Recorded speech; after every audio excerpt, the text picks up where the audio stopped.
When my wife passed away, my son looked me straight in the eye and said, "You cannot bring mom back. And besides, my wife's birthday only comes once a year." Those words stung harder than I can explain, like somebody had slapped me across the face. The very next morning, he showed up with some important request, acting as though that cruel remark had never left his lips. That was the moment I decided to answer his insult, to stand up for Rosalind and for myself. I would not let it pass. Before we continue, please subscribe to stay updated on our latest stories. My hands trembled as I dialed Derek's number at 8:15 in the morning, adjusting my black tie for the third time before pressing the call button. On the counter sat Rosalind's coffee cup, still faintly marked with her lipstick.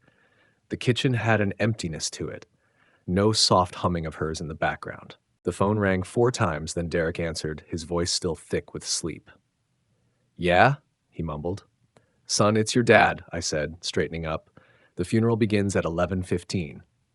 I could hear loud music pounding through the line, laughter carrying over it. Brianna's voice cut through, shrieking about decorations. Derek coughed and tried to sound steady. "Dad, I told you yesterday," he said. "Brianna's birthday party is tonight. We have been putting this together for months."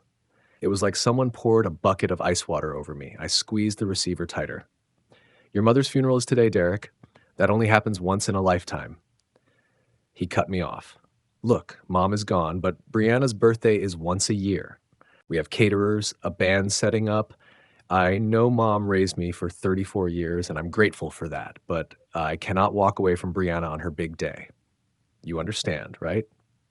The line went dead, leaving nothing but the buzz of the dial tone. I sat frozen for 3 full minutes, staring at Rosalind's reading glasses resting beside the phone.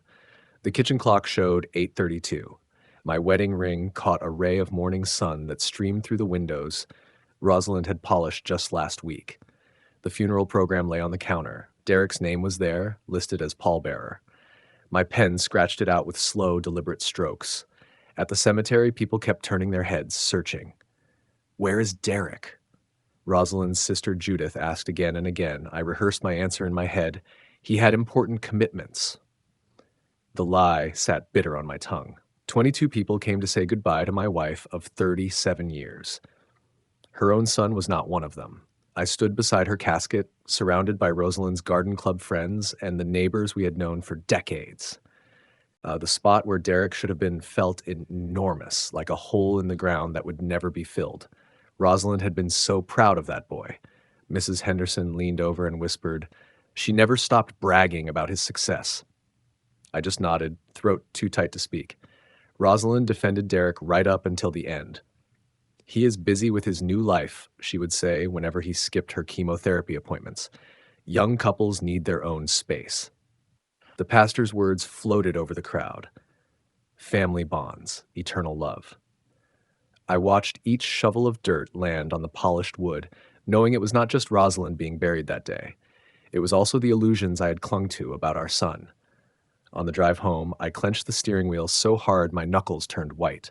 The passenger seat sat empty beside me, the seat Rosalind always took. She always preferred her little Honda over my old truck, said it was easier on the environment. The radio played her favorite tune, and I shut it off. Our neighborhood looked the same as ever. Trimmed lawns, neat mailboxes, the life she and I had built. I pulled into our driveway and sat there for a while, gathering enough strength to walk into the silence. The key turned in the lock with its usual click. I hung it on the hook Rosalind had installed years ago, a small everyday gesture that suddenly felt monumental in the quiet house. No humming from the kitchen, no low murmur of the television, only the creak of a house stuffed with 37 years of memories. I loosened my black tie and dropped into the brown leather armchair. Rosalind always said it clashed with her floral curtains. She wanted to redecorate, but I was too caught up in keeping the business alive. Now those curtains would stay forever. Our wedding photo sat on the mantel. Rosalind at 22, glowing in her grandmother's dress. We had married right here in Riverside Falls and promised each other everything we had. I kept my end of that promise, maybe more than I should have. Memories came rushing in whether I wanted them or not. Derek taking his first steps across this same living room, those little hands reaching for Rosalind. Birthday parties decorated with paper cutouts we made ourselves because we could not afford store-bought supplies. Rosalind working double shifts at the diner, while I poured everything into building my construction company. She never once complained. Not when I worked 16-hour days. Not when dinner was macaroni and cheese 3 weeks straight. After Derek had fallen asleep between us in bed, too small to have a room of his own, she would whisper, "We are building his future." Upstairs, I found her Bible on the nightstand, bookmarks marking her favorite psalms. A folded note slipped out. In her careful hand, it read, "My dearest Harrison, please do not let Derek forget us. We gave him all we had. I pray that it was enough. All my love, R." My hands shook as I read her words. Later in the closet, I found the special box she had kept hidden. Inside were Derek's report cards saved from kindergarten through college, every shining grade preserved, every little milestone marked. On the margins, she had written her thoughts. So proud. Our brilliant boy. The graduation photos cut the deepest. Derek in his cap and gown, that degree paid for by Rosalind's overtime and my weekend jobs. Total cost, $192,000. His smile never showed the sacrifices behind it. I grabbed a calculator. The house down payment I covered, $325,000. His wedding to Brianna, $69,000. His first car, $32,000. Graduate school he never finished, $48,000. Then came the loans for trips, shopping, and Brianna's failed ventures. Meanwhile, Rosalind's coffee cup still sat in the dishwasher, her romance novel open on the nightstand, get well cards lined across the counter. Friends cared more in her final months than our son ever did. The total climbed to $694,000 over 14 years. Nearly $1 million of our lives poured into him. I thought of my own father. He gave me only $20 and told me to make my own way.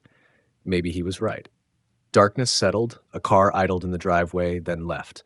At 5:45 a.m., I sat at my desk, folders lined up. Derek, education, Derek, house, Derek, wedding. My coffee went cold as I opened the calculator again. Bank records told the story. 14 years of transfer to Derek and emergency loan. College alone was 4 years at $48,000 each. Then $44,000 for an MBA he dropped before running off to Europe. Another $32,000. The house at 25 nearly ruined us.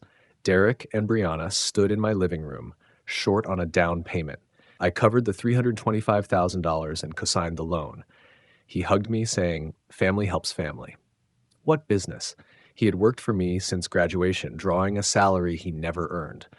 Rosalind's notebook recorded every sacrifice. Anniversary dinner canceled for $5,000 car repairs, groceries downgraded, doctor visits postponed.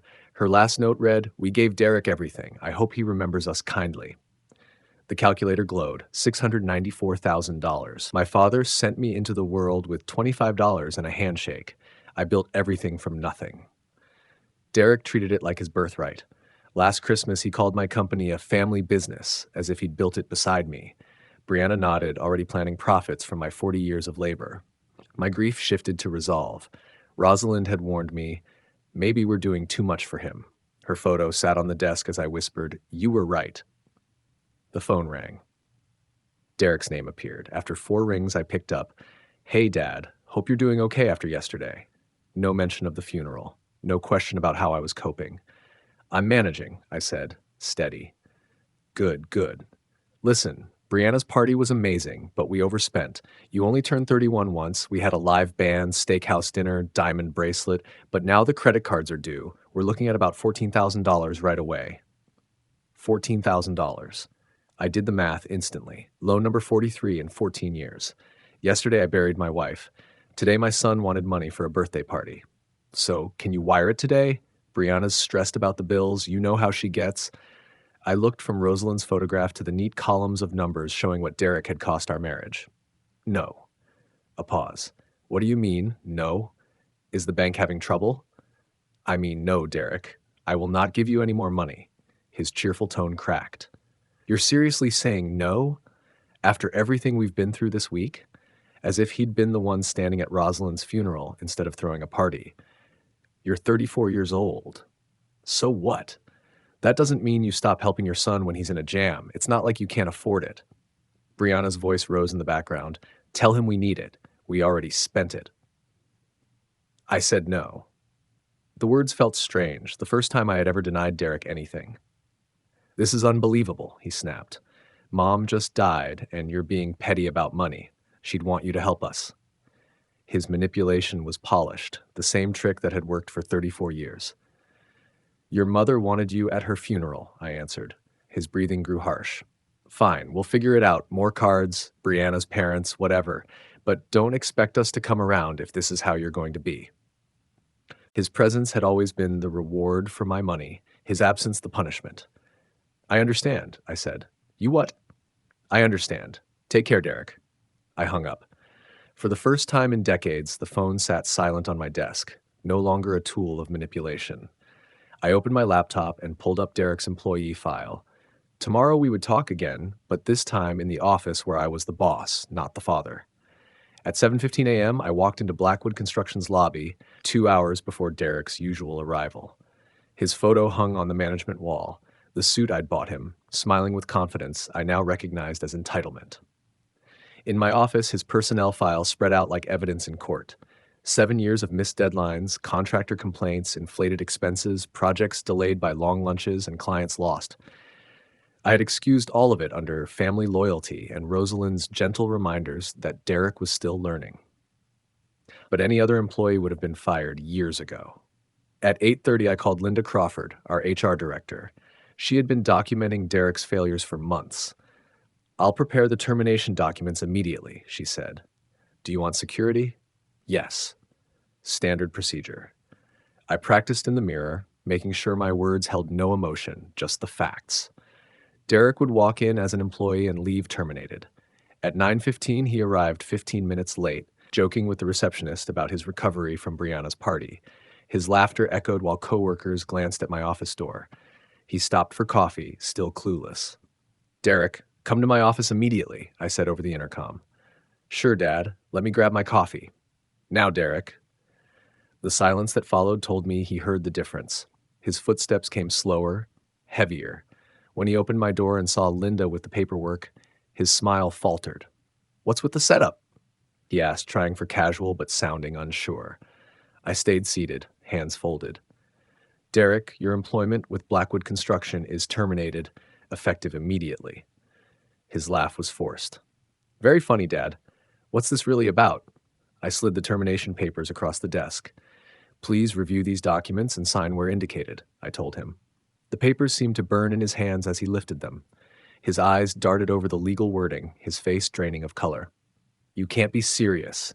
This is our family business." "This decision is based on your performance and conduct," I replied, steady and professional. "Your position has been eliminated due to restructuring." "This is about yesterday's phone call, isn't it?" His voice cracked. "Look, I'm sorry about the money thing. We can work it out." "Security will escort you so you can collect your personal items," I said. Derek's disbelief turned to desperation. "Mom wouldn't want this. You know she wouldn't." He leaned forward, trying to pull guilt from me the way he always had. I pressed the security button. "This is a business decision, not a personal one."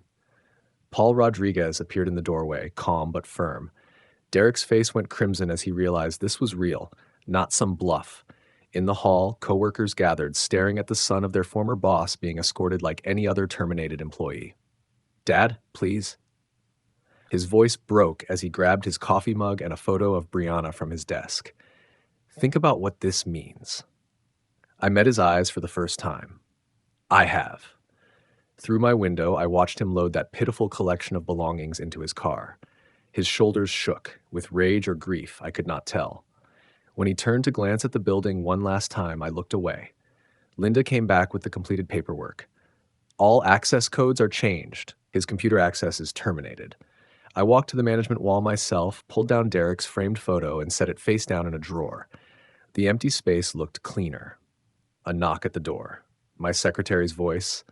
"Mr. Blackwood, someone is here to see you without an appointment." The sharp click of designer heels echoed through the lobby. Brianna stormed in, hair windswept but still carefully styled. Derek trailed behind her, head down, a hollow version of the man who had walked in that morning. "How dare you humiliate Derek like this?" she shouted, fingers stabbing the air toward me. I stayed seated, calm, unmoved by her theatrics. Derek stepped between us, his embarrassment written across his face. Brianna, let me handle this. She ignored him. We have bills to pay, Harrison. A lifestyle to keep up. This business belongs to Derek, too. This is a workplace, I said evenly. You need to leave. Her face flushed deeper. We deserve severance pay, at least 6 months. Derek's given 7 years to this company. You owe us. Derek's voice wavered. Dad, can we talk privately?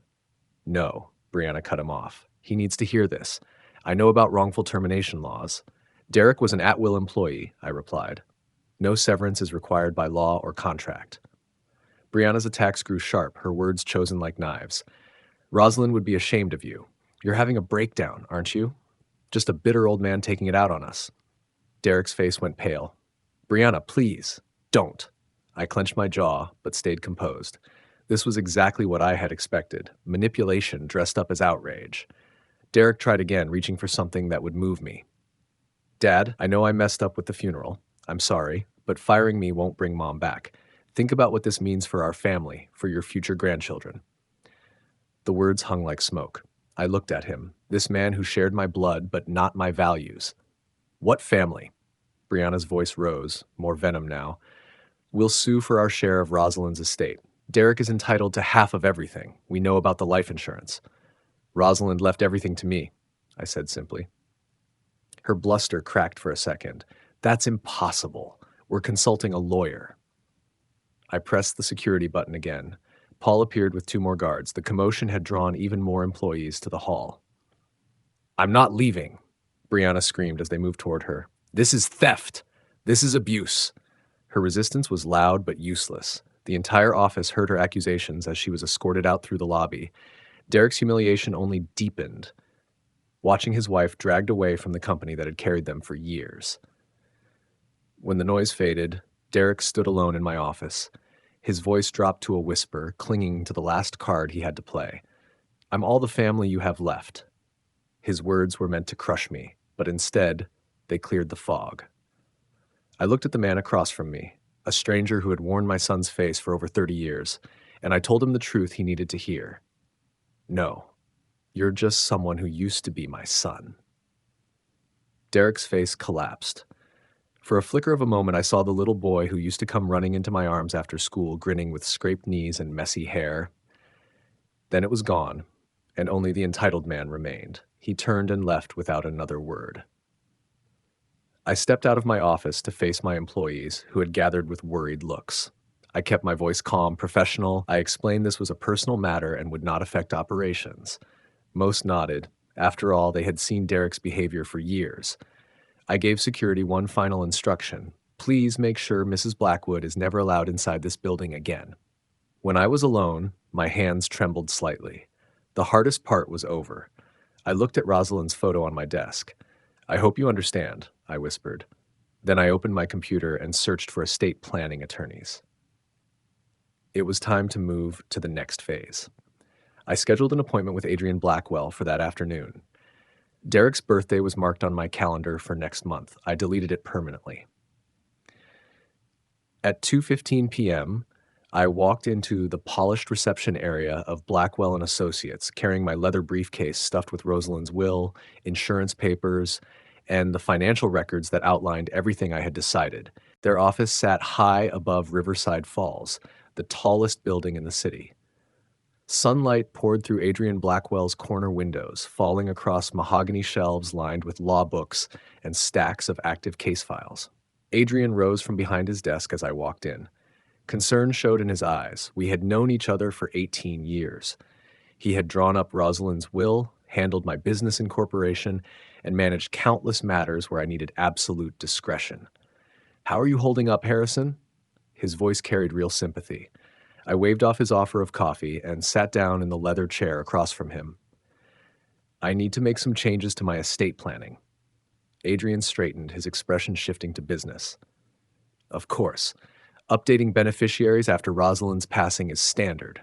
No, I said firmly, pulling the documents from my case. I'm removing Derek entirely. The words hit him like a physical blow. His professional mask slipped for a moment. Harrison, I need to understand what's driving this. I told him calmly. I told him how Derek had missed his own mother's funeral, how he had said Brianna's birthday was more important, how he had asked me for $14,000 the very next day. Adrian's face darkened as the story went on. As Rosalind's friend and our attorney, you know how serious this is, I said. I want a new will. The primary beneficiary will be the Rosalind Blackwood Education Trust. Adrian leaned forward, eyes sharp now. Harrison, I'm obligated to make sure you're thinking clearly about this. I've never been more certain, I replied. Then I laid out my vision. Scholarships for underprivileged children, funding for cancer research, causes Rosalind had always championed. Derek is to be excluded completely, along with any of his future descendants. As I spoke, Adrian's concern shifted into admiration. He began outlining the legal strategy, placing my company assets into an irrevocable trust, ensuring everything was protected from lawsuits. I would keep control while alive, and the foundation would take over when I was gone. We'll need to update all insurance beneficiaries as well, Adrian noted, writing carefully. This is very thorough. I explained that the family home would be sold, with proceeds going to the foundation. Rosalind's jewelry would be auctioned for charity. Only her wedding ring would be kept, to be buried with me. What about Derek's childhood belongings? Adrian asked softly. Donated, I answered. I'm removing Derek from my life completely. Adrian did his duty as both lawyer and friend. He asked questions about my mental state, my clarity, my detailed answers, my planning, my steady tone. All of it showed him I was of sound mind. His doubts faded. He shifted from concerned to respectful. We held a formal signing with 2 witnesses from his firm. My hand was steady as I signed. With each stroke of the pen, Derek was legally cut out. I want Derek to receive formal notice of this change, I told Adrian. He moved quickly through the rest. Power of attorney documents, removing Derek from any authority, medical directives cutting him out of healthcare decisions, a living will with specific instructions. He documented my competency in detail. Tomorrow, I would visit the banks myself to remove Derek as beneficiary on retirement and investment accounts. Adrian offered to help coordinate. We discussed trustees, board members for the foundation, and even the first scholarship recipients. For the first time in weeks, I felt peace settle in. Rosalind's memory would live on, not through Derek, but through the good she had always wanted to bring into the world. Rosalind's memory would live on through education, something she had cherished her whole life. Rosalind would be proud of this foundation, Adrian said as we finished. She always believed in education and in helping others. For the first time in days, I felt something close to satisfaction, real, genuine peace instead of the cold determination that had carried me this far. Adrian understood. This wasn't revenge, it was justice. In that office, I shifted from a grieving husband and father into a man with purpose, ready to build something lasting. We shook hands outside the law firm. On my phone were 3 missed calls from Derek, the first hint that he was starting to realize what had happened. I didn't bother listening to the voicemails. I deleted them all and walked toward my car. The next step was waiting. The Riverside Falls Country Club's lobby welcomed me with its usual elegance. Mahogany-paneled walls, crystal chandeliers casting warm light, oil portraits of long-gone founders staring down from their frames. Old money and established tradition were in the very air. I had walked these halls for 14 years as the club's treasurer, and that afternoon was no different. 11 board members gathered around the polished conference table, first chatting through routine business while the smell of leather chairs and fresh coffee filled the room. Their quiet conversations carried the same undertones of sympathy I had been hearing all week. Thomas Bennett, our board president, came over to me with a handshake full of warmth. Harrison, the memorial service was beautiful. Rosalind would have been pleased. Thank you for the flowers, I said, meaning it. Judith Walsh, Rosalind's sister and a longtime member of the club, soon joined us. She hesitated, then asked the question I knew was coming. I kept looking for Derek during the service. Where was he? The pause stretched. I could have lied, softened it, made excuses, but truth would honor Rosalind better. Derek chose not to attend his mother's funeral.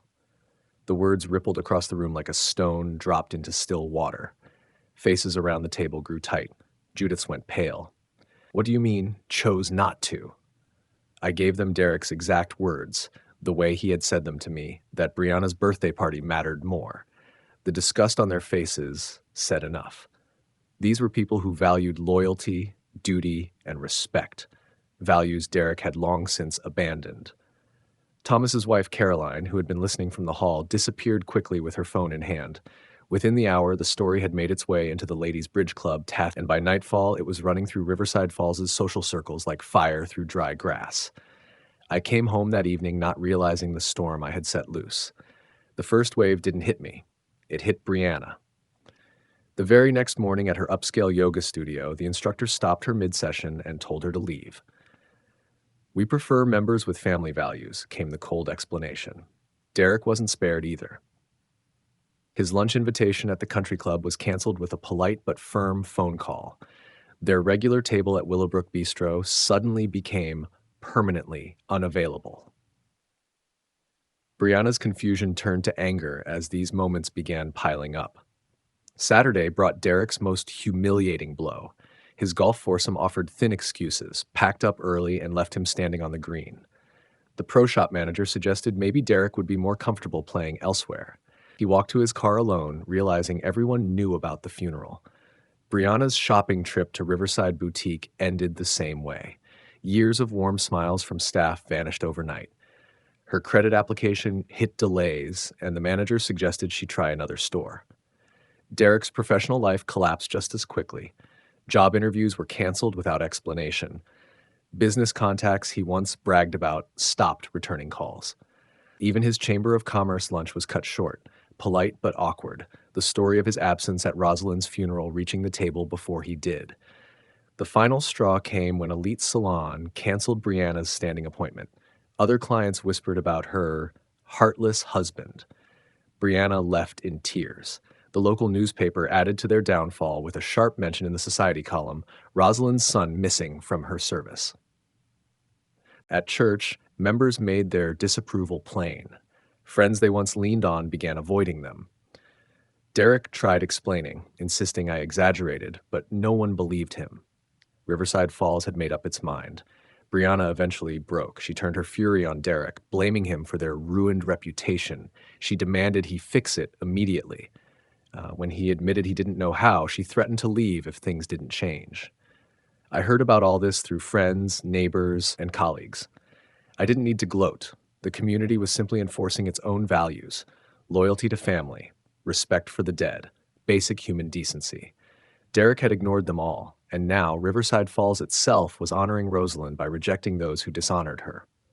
One morning, while I ate breakfast, my phone rang. It was the bank manager. "Mr. Blackwood, Derek and Brianna's mortgage is 30 days overdue. You're still guaranteeing the loan, correct?" I paused, thinking of what came next. "I'd like to schedule a meeting tomorrow to discuss changes to my guarantees." Social rejection had cut deep. Financial pressure would finish the job. At 8:45 a.m. the next day, I stepped into First National Bank's marble lobby. Oil portraits of stern men who built Riverside Falls on hard work lined the walls. The manager, Russell Pemberton, waited in his corner office overlooking Riverside Creek, the small boats drifting peacefully downstream. Russell looked uneasy as he spread Derek and Brianna's files across his mahogany desk. Mortgage papers, loan agreements, guarantee forms, a thick trail of dependency. "Harrison, thank you for coming on short notice," he began, voice formal. "Derek's mortgage is now 60 days delinquent. The amount due is $17,100. I folded my hands and stayed calm. "I understand you're expecting me to cover the guarantee." "Well, yes, as you've done for the past 3 months," Russell said, clearly assuming I would sign. "I'm withdrawing my guarantee, effective immediately." His face drained of color. "I don't understand. You've guaranteed this loan for 8 years. I slid across documents Adrian Blackwell had prepared. "You'll find everything in order. 30 days notice as required by law." Russell called the bank's attorney in a panic while I sat quietly, watching traffic roll across the bridge Rosalind and I had walked together so many times. The lawyer's voice over the phone confirmed what Russell feared. My withdrawal was perfectly legal. "This means we'll have to begin foreclosure," Russell said weakly. "I understand. Please proceed quickly." Meanwhile, Derek suffered through his 9th interview in 2 weeks. The interviewer's frosty smile told him everything before he sat down. His explanations about new opportunities fell flat. The story of the funeral had arrived first. Thank you for your time, Mr. Blackwood. We'll be in touch. The polite dismissal ended his hope. He slumped out to his old Toyota, the BMW already repossessed. That afternoon, Brianna hit her own breaking point at Nordstrom. She went to buy mascara, only to hear the cashier say her platinum card was declined. Shocked, she snapped, "There must be some mistake." Her angry call to the credit company gave her the truth. "Your cosigner has withdrawn his guarantee." The account was suspended until the entire balance was paid. Brianna's public humiliation deepened as other shoppers watched her argue with customer service. That was the moment reality cut through, clear and sharp. I had dismantled every financial safety net they had relied on. When Derek and Brianna returned home, they found the power cut off. The utility company's notice hung on the door, unpaid bills totaling $1,100. Derek's attempt to negotiate ended the moment the clerk noticed his termination record. Their first night by candlelight became a lesson they couldn't ignore. Brianna paced the darkened living room, her designer heels snapping against the hardwood, screaming at Derek that he had ruined their lives. His weak excuses, blaming me for being vindictive, fell flat. "Fix this or I'm gone," she shouted, her voice like glass breaking. Derek scrambled to apply for new credit lines, but every application was denied instantly. Without income, his debt-to-income ratio crushed him. Brianna's maxed-out cards gave no relief. For the first time, they spoke about bankruptcy with genuine fear. The garage sale of their luxury trinkets was pitiful. Wedding gifts that once cost guests hundreds sold for $20. Friends drove by, slowed down to stare, but never stopped. Brianna stood frozen as strangers pawed through her jewelry collection, while Derek handed his golf clubs to a teenager for a fraction of their worth. When the BMW was repossessed in broad daylight, neighbors pressed their faces to windows. Derek emptied the trunk under the repo man's watchful eye, humiliation hanging heavy on him. Brianna screamed at the driver until her throat went raw. I drove by that evening and saw the chaos spilling from their driveway. It wasn't cruelty, it was consequence.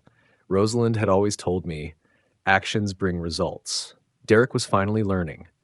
Not long after, Derek called me, his voice trembling, asking to meet. He said he had something important to tell me. I agreed. Riverside Falls Community Park. The next afternoon.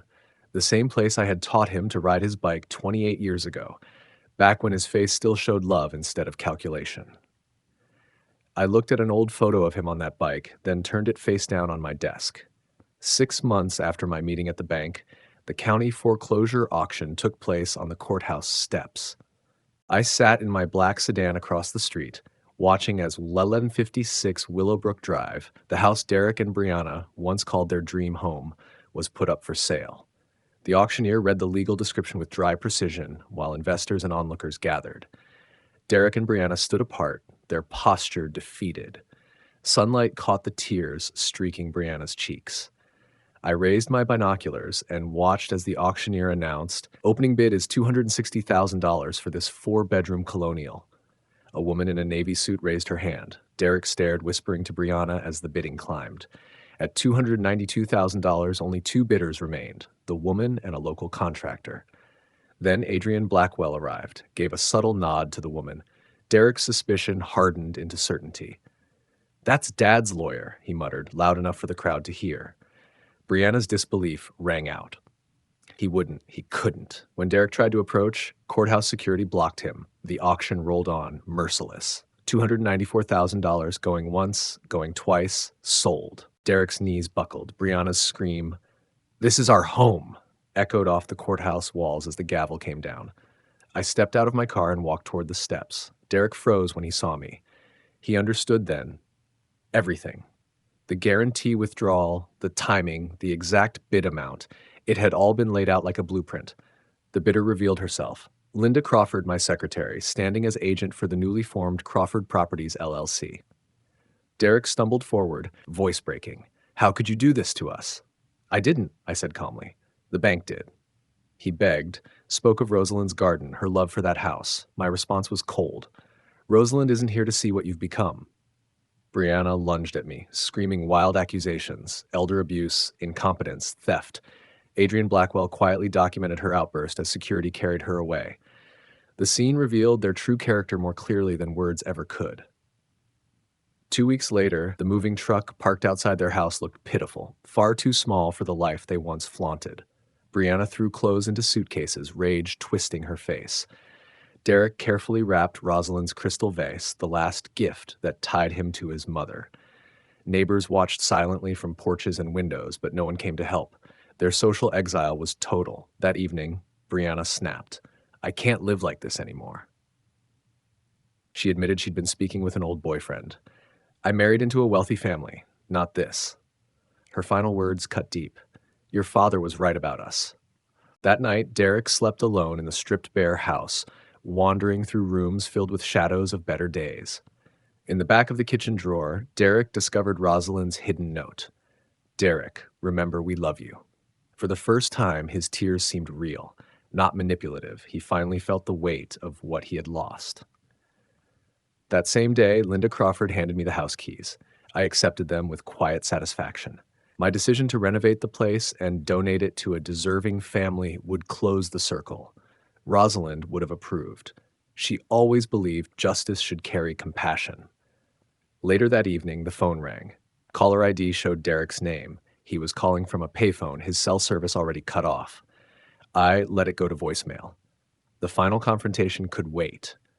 3 months after losing the house, Derek stood at my front door at 7:15 p.m. on a cold November evening. He lingered there for a full minute, finger hovering over the bell, while I watched from the living room window, debating whether to open.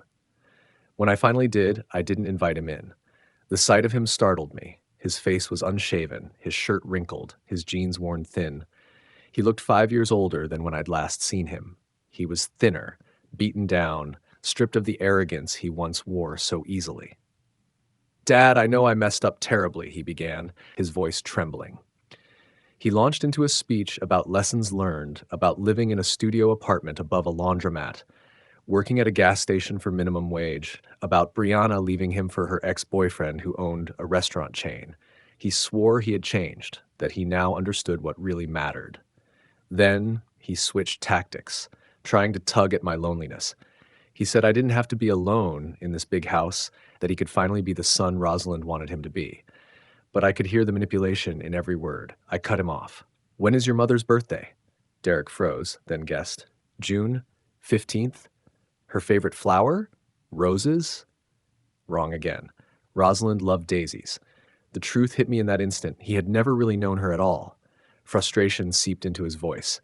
The entitled tone returned. "This is ridiculous. Just tell me what you want me to say." Finally, the mask slipped. "Okay, yes, I need help," he admitted.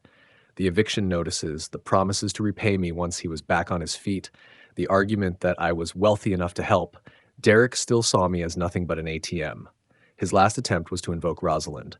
"Mom would be heartbroken to see us like this. She always believed in second chances. I miss her too, Dad. We both loved her." For a moment, I felt Rosalind's gentle spirit, her kindness, but then I remembered. This was the very fear she had carried. I reached into her nightstand and pulled out her hidden journal. "You want to know what your mother really thought?" I asked. I read her words aloud. "I'm worried Derek only loves our money. What if we raised a child who can't love?" The silence that followed was deafening. Derek's face drained. "Rosalind died knowing what you really are," I said evenly. "She changed her will before she passed. She left you nothing because she knew you'd waste it." Derek's mask dropped completely. Anger twisted his face. He threatened to contest the will, called me senile, promised lawyers and court battles. His final words, "I hope you die alone in this house," didn't wound me. They confirmed who he truly was. I stepped back and closed the door quietly. He pounded on it, shouting, but I walked to the kitchen and made myself tea, calm as if nothing had happened. When his car finally drove off, I sat in Rosalind's favorite chair, holding her journal. For the first time since her death, I felt complete peace. I looked at our wedding photo and whispered, "It's finished, my love." 1 year later, on a warm May morning, I walked through Riverside Cemetery carrying a bouquet of fresh daisies. Birds sang from the oaks, spring flowers lined the path. I looked healthier than I had in years. Kneeling at Rosalind's grave, I arranged the daisies before her polished headstone. I told her about the Rosalind Blackwood Education Trust first year. 18 scholarships awarded to students in need, $192,000 donated to cancer research, and the community center dedication scheduled for her birthday. I spoke plainly, like reporting facts. Derek was working at Pete's Corner Station on Riverside Highway. His divorce was final. Brianna had remarried her restaurant owner. Derek lived in isolation, financially broken. I felt no triumph in his downfall, only the steady weight of justice. Leaving the cemetery, I stopped at Riverside Diner. Derek worked behind the counter, his uniform stained. Our eyes met across the room. The shame on his face was visible as I sat down and ordered coffee. "How are you doing, Dad?" he asked, voice low, humble for the first time in his life. "I'm well, thank you." "I know sorry isn't enough," he said. "No, it isn't." His admission surprised me. His voice cracked. "I understand now what I lost. It was never about the money, was it? You wanted me to love you, not your wallet. Mom, she won that too." And for the first time, Derek's tears seemed real. "I did what I had to do," I told him. "Rosalind would have approved. I have no regrets." "I know," Derek whispered. "I deserved all of it." "Yes, you did." Those were my words when Derek asked if there was any way back. I answered honestly, "I don't know. Maybe. But you'd have to prove you've changed, not with words. Show me through your actions." I told him about my life now, volunteering at the community center, finding real friends among other volunteers, Sunday dinners with the Johnsons, whose daughter had received one of the foundation's scholarships. And for the first time in years, I was dating again. Helen, a kind widow from church whose quiet strength reminded me what companionship could mean. My days were no longer empty. They were full of purpose, filled with people who valued me for who I was, not what I had in my wallet. Visiting Emma Clark, our very first scholarship recipient, brought me a satisfaction deeper than anything money had ever bought. She wrote a letter to Rosalind's memory, thanking her for the chance to attend nursing school. That letter still sits framed on the Foundation's website, a permanent tribute. Rosalind's memory lived on through education. One afternoon, I drove past Derek's old house. The Ramirez family had made it their own, transforming it into a place full of love and gratitude. "Mr." Ramirez waved from the garden Rosalind once tended, children running across the lawn where Derek had played as a boy. That house finally reflected everything Rosalind had valued: family, joy, gratitude. That evening, I cooked dinner in the kitchen Rosalind and I once shared. I set one plate, not with sadness, but with peace. My phone rang, Helen calling to talk about our weekend plans. I smiled, and for the first time since Rosalind's death, it wasn't forced. It was happiness. Later, I stood in the garden as the sun went down, trimming Rosalind's rose bushes. I felt like a man who had fought for justice and finally won. I knew with certainty that I had honored my wife's memory. The satisfaction was complete. That night, I went to bed early and slept soundly for the first time in 2 years. I dreamed of Rosalind, smiling, her voice soft and certain. "You did the right thing, Harrison. I'm proud of you." Justice had been served. Love had demanded hard choices, but they were the right ones. Rest in peace, my love. To hear the next story, click the box on the left. And as always, thank you for watching.